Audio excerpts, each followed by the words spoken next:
রব্বি, বলেন আপনার এখন কেমন ইচ্ছা হচ্ছে, মানে এই যে এত পিছিয়ে আবার সহজে আপনি ধরা পড়লেন?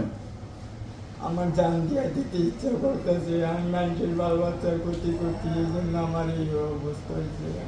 আর কিন্তু এর ক্ষতি না করতে পারি, আমার এরকম কিছু করে দেন। কি করব আপনারে বলেন? আমার ফাঁসি দিয়ে দেন আপনারা, আমার ফাঁসি দিয়ে দেন।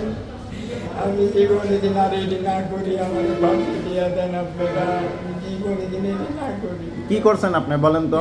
আমি ক্ষতি করছি, কার? মানুষের বাল বাচ্চার ক্ষতি করছি, এই জন্য আমার এই অবস্থা হচ্ছে। আল্লাহ দিন এই তারও বেশি করে আমার দিন আর আমার বাইরে যাইতো না গিয়া।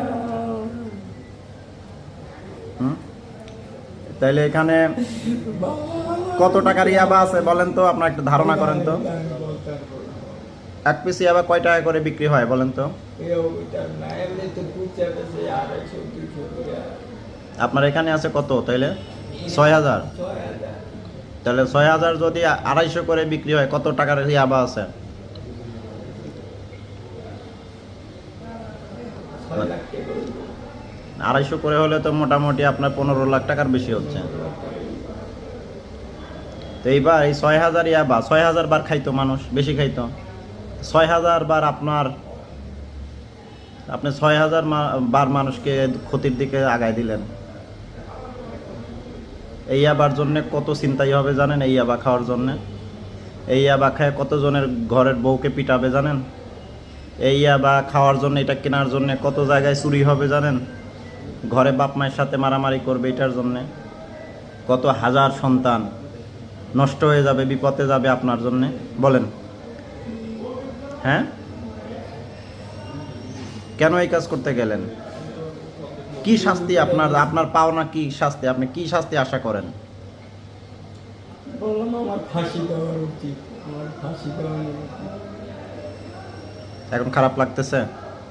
আমার ফাঁসি দেওয়া উচিত।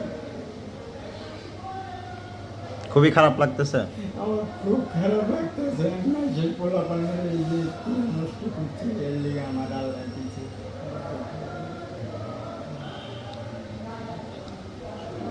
আপনাদের জন্য আমাদের ঘুম হারাম। তাহলে বলতেছেন তো চাচা মিয়া যে আপনার খুবই খারাপ লাগতেছে? খুব খারাপ। কাজটা অন্যায় হয়েছে? অন্যায় হয়েছে বাবা, আমি অন্যায় করছি। আমার আল্লাহর রাস্তায় মাফ করে দেন আপনারা। মাপ তো করবে বিচারক, আমি কি মাপ করতে পারি? আমি তো ধরতে পারি। তাহলে যে কোনো শাস্তি তো আপনার জন্যে জায়েজ আছে নাকি? খারাপ লাগবে বিচারক যদি আপনাকে শাস্তি দেয়, কঠিন শাস্তি দেয়? খারাপ লাগলো তো বাবা, কিছু করার নাই, কিছু করার আছে। আমি খারাপ করছি বিদেয় আমার কপালে খারাপ হয়েছে। তাহলে আপনার মতো আরও যারা এই কাজের সাথে জড়িত এই বয়সে এসেও, তাদের উদ্দেশ্যে কি বলবেন? আর কেউ যদি এগুলা না করে বাবা, আর আল্লাহর রাস্তে তোমরা এগুলা ছাইড়া ভালো হয়ে যাও। আল্লাহর রাস্তে কেউ বাল বাচ্চা ক্ষতি করো না, তাহলে নিজের ক্ষতি হয়ে যাবে। ঠিক আছে, দেখা যাক।